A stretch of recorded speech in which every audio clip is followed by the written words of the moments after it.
All right, see how long this one takes to go. Here. See if we're live. Good morning to everybody. I'm happy that it actually just went live early today. It didn't take forever. So that's good. Why did I get a double Discord notification? That was weird. Oh well. I did get two. What the heck's going on in here?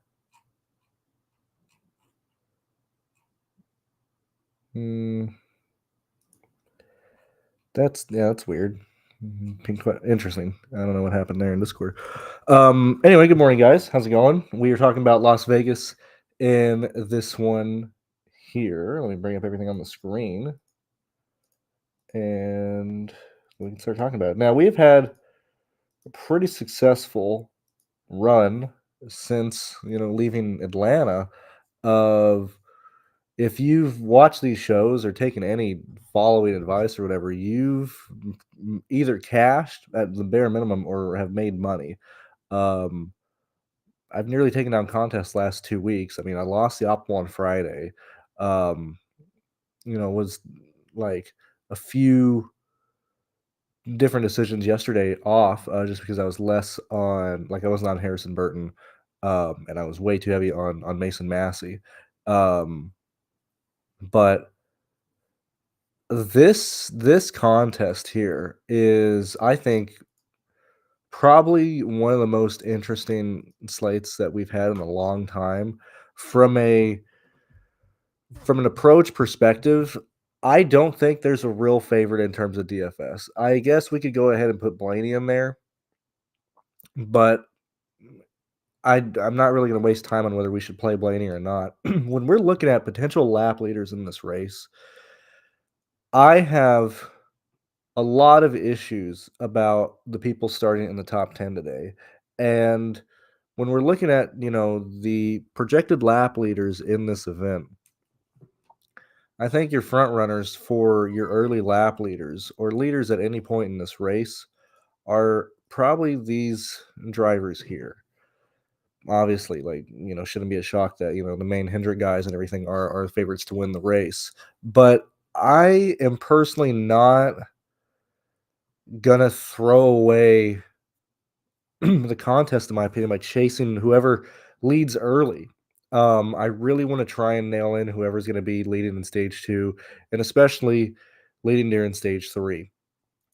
Now, when we look at the track analysis report that Astukas puts in the Discord each week, and which you'll find on the site very soon, as stated for several weeks now, redesigns close to being finalized. All of his stuff is being close to being integrated to the website. And what else? Oh, and prices are going up, but I've been pushing those very heavily the last quite a few streams. I'm not going to push that heavily here, just because I know you guys don't want to hear that every single time. Now, when I have my recent form here, these are the tracks that I look at, which we'll be looking into these for this, as when we're looking at it from a contest perspective of what laps or how many laps we want to look at. The very similar green flag laps in these races, these are the two that we're looking at, because when we're looking at Michigan, it's 200 laps. When we're looking at Pocono, it's 160 or 140. When we're looking at Dover, it's 400. And so when we're looking at similar contests, when you're looking at how a contest break out, you have to remove those tracks for this for the analysis that we're looking here, just because if you are integrating races that have way more laps, you are going to see a big shift in how stuff is being shown and stuff like that. Now, what's very interesting is the fastest laps by finishing position is you end up having, granted, you expect the race winner to have the fastest car, right? But when we start looking at where, the median is for these positions. Now, granted, yeah, this is as stated in all these are the finishing positions, not necessarily where they are in laps. But when you're looking at the top 5 guys in terms of laps or fast laps and stuff, the 5th place guy is expected to have 13. We've seen, more We've seen 7 from the 6 guy. Yeah, and I'm just looking at the median and stuff too. Like, there's quite a lot of fast laps that are going to be distributed here. Obviously, your main lap leader is going to be carrying a good portion of that, but people either coming up through the field or pitting early and getting off sequence. And also, not only pitting early, but you can run long here, as we've seen Daniel Suarez for our motorsports and other teams do during the long green flag run. So I would expect fast laps from a projection standpoint to be spread out between obviously your top 2 guys are going to carry a majority of them, but still you need to probably project anywhere from probably 19 to 8 from like 3rd to 8th in terms of when we're trying to figure out what this slate probably ends up looking like and stuff from a DraftKings perspective. Yet again, all this will be behind the paywall in the future. I'm just going through so you guys can see what it says or what it is. At the moment, that's why I forgot. Okay, yeah, we are at 1080p. When we're looking at these races here, and I mean, this is pretty much just like gambling. Just the 2 gambling races between the Hollywood Casino and the South Point races in Vegas, and then being presented by another sports book. I would envision when I'm looking at this type of grid, I'm really looking at the 2024 race at Kansas for the Advent Health. When we start looking at where um, these guys are in terms of like laps led being spread out, with 63 being on the first one, 71 being on the second guy, 54 being on the third, and then you look at fast laps in these races here. I think this is going to be a more spread out race than we typically see at Vegas here. Usually we have a super strong guy starting up in the front at Vegas, and we just don't necessarily have that today. Now, I really, really like Logano today, not to win the race, but I think he has a real chance to probably beat McDowell in the long run on the first stage, and I think he's probably the initial benefactor of early lap sled and stuff. Also, lastly, before we start moving into things, this is why Blaney is probably such a good play today. When we look at drivers who are starting in the back of the field, like actually starting last, and when it's a decent team, okay, when we're talking about potentially Hendrick, Trackhouse, Joe Gibbs, Penske guys starting in the back of the field, starting dead last, you probably just want to play Blaney today, and there's not really anything more you need to say here for Blaney. Now, we have had quite a lot of issues from people just being involved in wrecks and stuff. I'm not really concerned about that for the um, upper part of the starting grid, and then obviously, like we're aiming to at least have guys who can score in the 40s, right? Which leans McDowell, which leaves quite a lot of people in the pool today. I usually, whenever I make my own projections, I usually have like 2 guys that are like, okay, like these are the clear dudes I have projected to win the race, lead a bunch of laps. I don't really have that today at all. Um, I'm not playing FanDuel today, but these are your FanDuel uh, points to note. Yet again, you can find this in the Discord if you want to go over it in more detail. If I went over something too fast or whatever the case may be, right? Anyway, that's FanDuel. The thing that FanDuel does allow us to look is the main lap leaders and stuff, and where everybody kind of falls in line at, as those are the only points that are given to drivers in FanDuel. So if you want to better look at your main lap leaders in this is probably the area of projections that you'd want to be at in terms of giving lap sled and stuff to people. Anywho, heading back to the starting grid, okay. McDowell at 61 has to be in play. When we're looking at, let's start really from the value range and kind of go back up, not due to the fact that that's where I want to start, but that's probably where we can get a more concrete area of attack for this slate. So when we're looking at the values and stuff, and you're looking at the 5K range, I think a 5 and 6K range, I think Haley, Herbst, Gillen are your main 3 guys, and I think you just need one of those in each line. Okay, we have a $7,000 Ty Gibbs, we have a $7,500 Keselowski, we have 7,800 Bubba Wallace, we have 83 Ross Chastain, we have 74 Chris Buescher. there's no real reason to play anybody in the 5 and 6K range outside of the guys I mentioned because Gillen, Haley, and Hertz seem to be the best guys from a point per dollar range. That's why McDowell being here is so important because he could very easily. Now, I think he gets railroaded in this race. Like, I think he finishes like 15th, right? But McDowell leading a good portion, or McDowell leading early, like he only needs like 30 points. There's a real chance he can scratch off like 9 to 15 fast laps and lap sled points and kind of create himself a buffer um, that he can work with through the whole race. I'm going to lean a lot more to McDowell not being able to close it out um, versus not versus taking the stance that he doesn't lead early. I fully project or I fully expect McDowell to probably lead the initial like first 10 laps. It's just whatever happens past there. So that's my view on McDowell. I really like Logano today when we look at what people were able to do at Las Vegas and stuff. Um, I like the practice laps quickly. I just want to go through why I like, the main dudes that we highlighted before in terms of laps leader or in terms of lap leaders and stuff. So I really like Logano. Alex Bowman should actually we'll look at this one here. Actually, this will be a better one to have on the screen while I go through this. All right, so like when we're looking at Logano, and we look at what he did in the fall, clearly the best car of those starting up in the front of the field, right? We typically see where Logano falls in line at these races, and it's very much, just a coin flip on if he's going to have a top 10 car or not. But the fact that he's starting up front, um, I think this would be a place. This is probably an intermediate track or this is probably unless he keeps qualifying up front, this is probably the intermediate track that I would want to play him at. Um, and not at other tracks and stuff going in the future. When we look at Bowman and where he's at in terms of pricing, where he's at in terms of speed at the recent races, and we'll look at the practice speed after this. But this is uh, pretty much where Bowman should be at. Him at $8,000 in a Hendrick car. If we like Larson, if we like Byron, why would we not like Bowman? Bowman typically scrapes off fast laps throughout any individual race. He only needs 40 points. I think he's very much in play.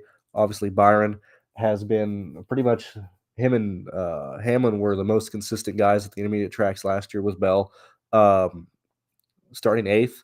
I fully expect to see a running order at some point in this race to have the top five consist of Logano, Hamlin, um, Byron, and Larson.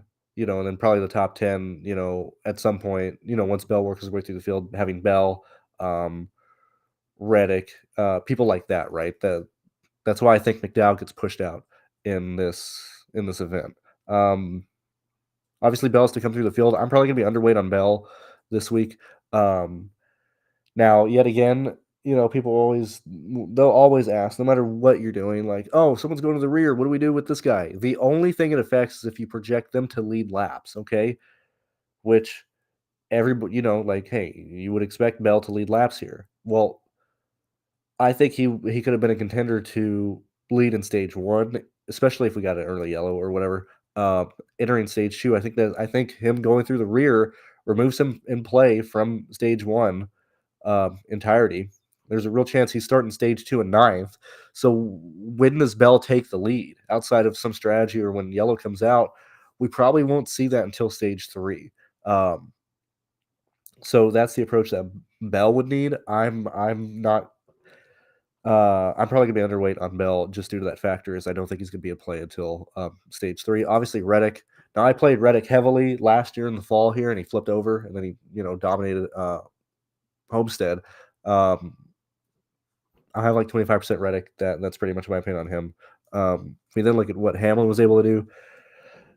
Yet again, last year, very very consistent. Kind of fell off at the end, but you can usually kind of same thing that happened with Truex the year before in the just had a rough playoff run. Um, uh, Hamlin underperformed at where he should have been at the intermediate tracks, and then basically showed fine at Homestead. These are your main lap leaders. In terms of a projection standpoint, I don't think there's really anything that separates any of them. Most of these guys have pretty bad pit stall selections. Um, Obviously, the number one pit stall is a hindrance at um, Las Vegas, and so when we're looking at that, like McDowell has the number one pit stall, like that's something that we don't like. When we look at Logano probably has at least the best of the guys up front, but due to what we expect to see from like speed, like from Cindric, okay, Kyle Busch had a fast car last year till he was speeding or till he got caught speeding at the end of stage one, and he had to drive it back through the field and stuff. But I am not expecting to see Kyle Busch with race winning pace. I'm not expecting to see Jones.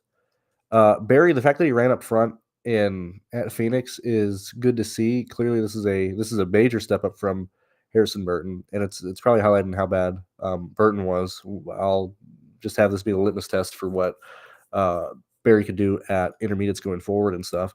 And so when I'm looking at like this, and then like Zane Smith can do whatever. I don't think Zane Smith is in play at $5,800 just because we have way better 5K drivers in play, and so his outcome I don't think really matters. Um, Obviously, if he goes out and wins the race, that means we've had everybody who's expected to win the race not perform, which I would have lost anyway. Um, so when we're looking at the top 10 guys, like that's why I'm so heavy, or not even heavy, but that's why I probably have more interest in Logano than anybody up here. Because if you're expecting, a lot of people in the top 10 to not even maintain a running position there, okay, sure, they have good pit stops or they have good pit stall selection. They can gain, 3 to 4 spots in pit lane. Well, if they're running in the teens and they just work back into the 7th place and they get past, during long run conditions anyway, I just don't think they're in play. I think on paper, this race and ownership should be very evenly distributed on where the field goes. On paper, it should be. I don't think it will be. I think we're probably going to see um, ownership really center around Larson. Probably Larson and Reddick are probably going to carry the most amount of ownership, probably in the 30s, which is probably not what I would expect them to, or what I probably wouldn't expect their optimal rate to be around like 35%, 33. It should probably be closer to like 28. Um, so I'm probably gonna be pretty even on Logano, Byron, Larson, Reddick, and Hamlin today. Um, I'm gonna probably be underweight on Bell like that. That's what it is. As stated this week, it's been a lot of just combinations of what we end up doing, and like I don't think there's really anything that separates these 5 drivers from one another. Um, so that's my take for the guys up top. I can kind of go off of you guys for whatever you want to talk about in the 8 and 7K range, but the same approach that was made for those lap leaders are going to be the same way I answer other stuff for other people. When we look at where everybody was at in terms of averages and stuff, I'm not really concerned about the early run speed, especially in the Cup Series, because it's very rare that we just, outside of ending the race with a very short run. I don't really care about what we're seeing here. I really want to focus on what we're seeing post 15 laps or whatever. And I don't even care if people pit or it's stuck in traffic and stuff. Now the averages are taking anything over a 166. So these slow, 161s, 163s aren't in play for the averages. But I mainly just wanted to see where kind of people are at. So like this is the main reason why I don't like McDowell today. I think he's going to get obliterated on the long run. When we look at where like Larson and these guys are at, like they're able to maintain, you know, way, way, way better averages and stuff compared to some of these other guys and stuff. Like no surprise that McDowell, got the pole and stuff because he has such a fast car in the short run. But I mean, he's fallen off at a pretty substantial rate in these runs. Whereas you look at how Larson and Chastain are pretty much identical at this point in their runs. Like obviously that makes Chastain look good. That makes Bowman look good. That makes Bowman looked good, Blaney looked good. Like as seen in these other races this week, you can't fake speed at Homestead. If you're slow, you're going to be slow. Um, Also, yet again, okay, when we look at intermediates, okay, every track is like they can buy their own beer now in terms of old asphalt, right? Maybe not, but like whatever. Um, like Las Vegas, high wear racetrack. Homestead, high wear racetrack. Kansas, high wear racetrack. Okay. Like these are the exact same track. Okay. It doesn't matter if they're different. It doesn't matter, like if one's older or not. They're the same data point. Okay. You have to be able to hold your position either on the white line or by the wall. The same people that we love or that we have interest in this week are the same people we're going to be playing next week at Homestead. In fact, the people who perform very well today are probably going to perform very well next week.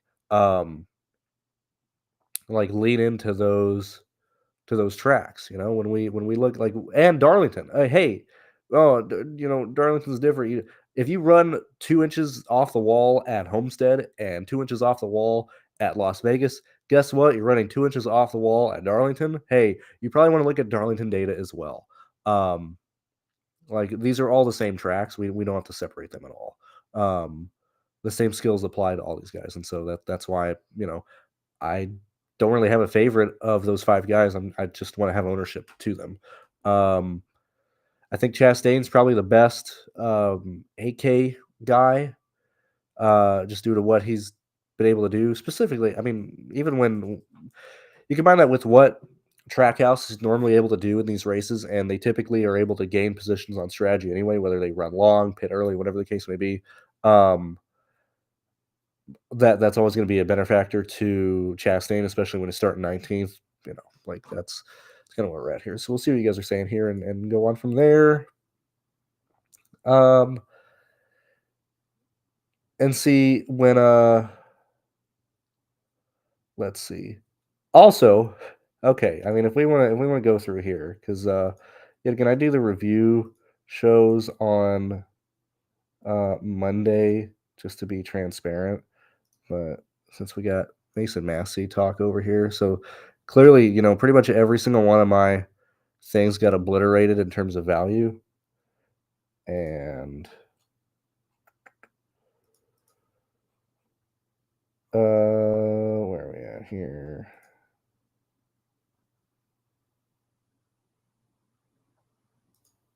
That's not forward. And this is where I finished yesterday with pretty much as much Mason Massey as I could have afforded. So there I had quite a lot of Mason Massey lineups still cash. So there's that. Let's see what else is going on here. Let's see. Thoughts on Briscoe and Gibbs. So obviously, I mean, I'm pretty biased. I like Ty Gibbs in general. I think people are way too harsh on him for being a spoon-fed nepo baby when literally everybody in this goddamn field is coming from rich people. I don't understand why there's so much hate. I think people just really hate rich people. I mean, I literally don't understand the hate towards Ty Gibbs. I'm sorry that he won the sperm race and that, like, I don't know, like, that's literally it. I mean, he's having the time of his life. He can literally do whatever he wants. He doesn't have to worry about anything at all in life. $7,700. When we look at where he was at last year, I mean, I'm playing Ty Gibbs today. This is where he was at. He's been in wrecks. He's blown engines. He's blown tires. Like he's literally just had bad luck. He's at $7,700. He should probably finish 13th today. I don't know what else to say on Gibbs there. The Briscoe thing is probably more. The Briscoe is probably more concerning with how poor Briscoe has been running. I mean that like what are these speeds, man? When we're everybody's going in expecting I mean Bell's before he went to the rear, a clear favorite to have a really really fast car. Like this is like abysmal. I don't like this is embarrassing for Briscoe. I mean, there might be a situation where Briscoe only gets one win this year, and it could be on a road course. It might not even be on an intermediate track to where Joe Gibbs really has probably the same advantage as Hendrick on the field. I mean, I'm not playing Briscoe until we just see more speed from him. And I think Briscoe's been quite bad. Um, Kozlowski, I see we got a Kozlowski conversation in there. Kozlowski projects up pretty decently for me. Um, when we look at him at 75, I mean, you look at him, you look at Ty Gibbs, you combine that with Blaney. I mean, you can pretty much get whoever you want with the leaders, and then like, hey, yet again, go back to Gillen, Haley, or Herbst and stuff. Like those are the people that um, you use and stuff. Let's see. Let's see. Hocevar, I like Hocevar as well. I mean, the 7K range is very very viable today. I like Hocevar as well, um, especially with how well he performed at um, Homestead at the end of the year. Um, this is concerning. Typically, when we see an outlier be that fast in practice, in terms of an outlier of like, okay, whatever, Hendrick provided engines, basically, Hendrick subsidiary. And you're like, oh man, he's like second. Like that's a very concerning because it's like, oh, he's going to over qualify and stuff. Hey, just like Michael McDowell did. But then he ends up qualifying pretty much where he should be at 70 or at $7,000 with real upside once he got more experience with the car. I think you have to project him for like 17, 16 a day, and anything more than that is just going to be, you know, better for him. Like Hocevar, Kozlowski, and Ty Gibbs are probably the best 7K guys. When we start really looking at the field, don't really think you need to take the min salary at Cody Ware this week. Usually I'm usually up for that, but I don't think we need to. When we're looking at people who are in play now, Suarez, same thing, 7K range. As I said, he could run long and whatnot, but I don't think he's in play. And when we're looking at this field, Priest at 62, kind of same argument that has to be made with McDowell. You probably want to be ahead of the curve on if Priest is going to have a really fast intermediate package this year or run this year. Um, Same. That's kind of why I'm leaning into so much Riley Herbst, is I'd rather be ahead of the field on that. Also, remember last year when everybody was like, "Oh, Gibbs is going to win a race," like everybody wanted to play Gibbs and stuff. I think this is your pool of drivers for the day. Everybody who's still on your screen. I think this is for the most part. These are the leaders of being able to be in the scoring threshold of over 40 points for the most part. Yet again, anybody can crash, anybody can come through. But when I'm looking at the pool of drivers that I want to use or whatever, combined with the distribution that we've seen in DraftKings scoring, these are the drivers who have an avenue, who have at least a more obvious avenue than other people. These are the people. Um, so if there's a driver on here that you had a question for, I would very much consider him. If he's not, I think you're probably taking on more risk than you need to if you're playing somebody who wasn't um, displayed on the screen there. What else? What else? I think that's mainly it. I don't really have anything else. Let's see. Let's see. How do you feel? Bubba Wallace, I don't even remember. I'm pretty sure I did not have him highlighted and stuff. Bubba has had pretty decent runs at Vegas at times, and then he ends up wrecking Larson, and then speed on pit lane, and just there's other 7K guys that I'd rather have. This is a slate I'm not really worried about spending all my money. Like there's absolute situations where I would just, if I had one driver left and it was between like Bubba Wallace and Hocevar, I would just pay down and just keep 800 salary on to get to Hocevar and stuff. Top Toyota play with Hamlin, it's Hamlin or Reddick. let me see where I got these guys finishing because I might have Bell finishing higher than these guys. Let me look really fast. Yeah, it's a coin flip between Reddick and Hamlin. I have Bell finishing slightly behind them. Um,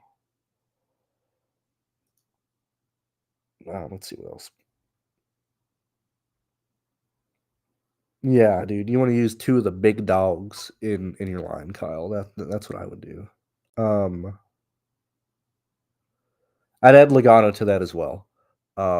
Probably two of those five drivers is probably what I would do. If you can get three, go ahead. I just don't think I when I'm thinking of what the potential of points that we're seeing here with how spread out this field is. As I said, I think we're leaning to a DFS race that looks similar to this, to where your main guy possibly has like 60. Now, 100 and something is very much in play, but I think we're going to see multiple guys probably in this race leading like 60 to 70 laps, and then someone like in the 40s and 30s and stuff. And so in that case, it's then whoever's going to get in on a price range because Blaney's probably going to be optimal. Okay. Um,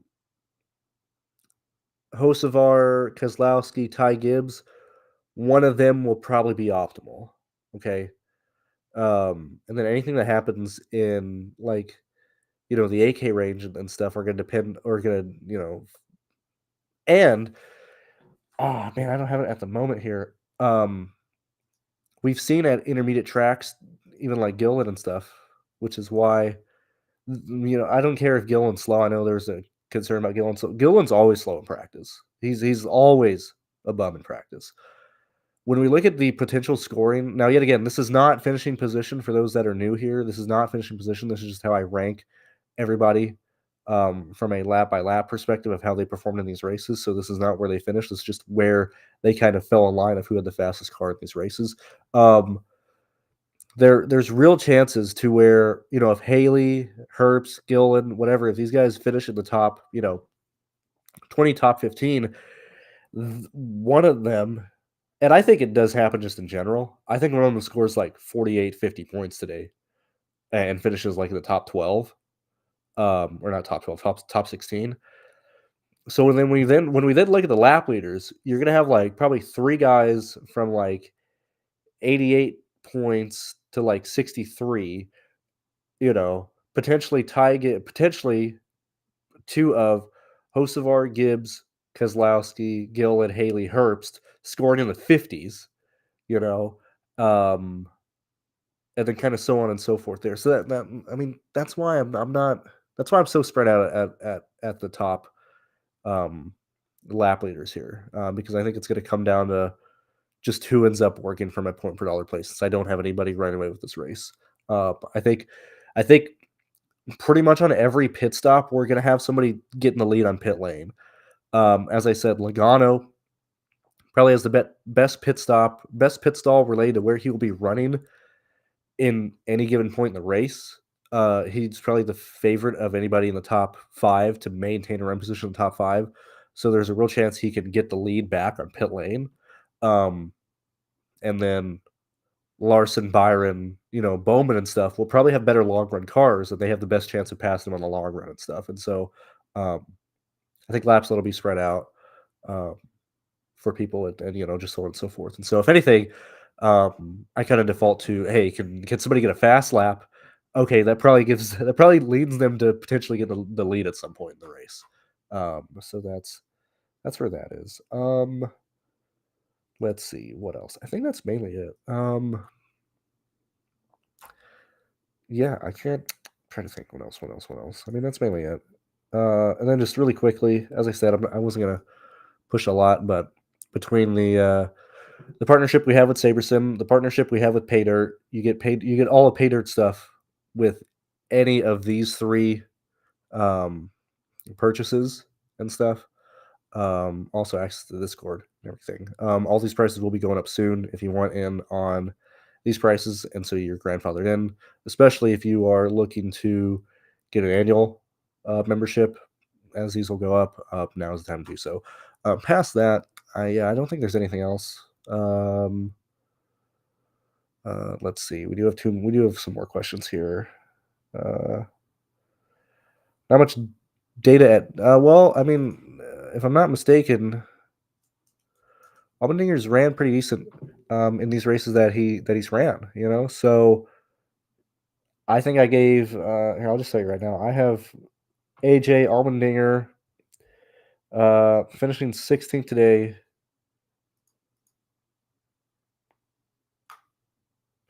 With 29 points. It's a shame he's starting 18th, but he should finish right around like 16th and stuff there. So yet again, we don't have a lot of data on him. Homestead and over last year are very very good data points to have an answer on a question like that.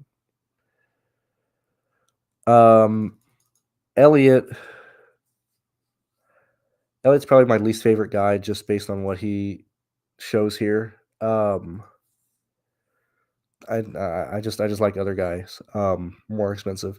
And F1 Dakota, I am actually thrilled with how F1 went. Now yet again, I faded McLaren entirely and did like 12 lineups and stuff. So that was like 240 stuff. I get, $200 from DraftKings back tomorrow for, the NBA 12-day stuff.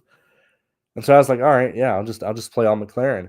And if Oscar is not able, or even if Oscar takes a bit longer to get out of, first off, if Oscar brings out a safety car when he spun, that fucks over Lando tremendously. Like that's what won Lando the race, was Oscar being the best teammate of the week and getting the fuck off the grass. Because if that brings a safety car out, Lando's fucked. Ferrari, I don't know why they pitted that late and just threw away, a podium and stuff. But the end of that sequence, I absolutely had the nuts. I was so happy. Like that's literally why I intentionally just didn't play any McLaren for chaos to potentially happen. The fact that it was even that close to happening, like I can't even complain. That was literally about as best we can get, feigning the entirety of the chalk. So I am. And I mean, anytime you're fading the chalk, and even still, like I mean, Oscar threw his thing away, and that hurt McLaren. I'm pretty sure Mercedes ended up being the best constructor. Like I'm super happy with an outcome like that and stuff. Um, and all the rookies crashed pretty much. Like I love that slate. Like there was so much high potential for chalk to run into issues, which the McLaren constructor did. And I still think the McLaren constructor was in the winning um, lineup as well, just because nobody played Mercedes, but I don't think it was in the optimal lineup and stuff. I'd have to go through it. Like I haven't checked. Have they even paid out yet? Everybody complains. Okay, yeah, F1 has paid out. I was like, everybody wants NASCAR to wait and everything, or DraftKings to wait, but then like when F1 takes 8 hours to pay out, they all whatever. Yeah. Anyway, I think that's it. I think that's the breakdown of this race. I will see you guys tomorrow to review the weekend and everything. So I'll see you guys later. Bye bye.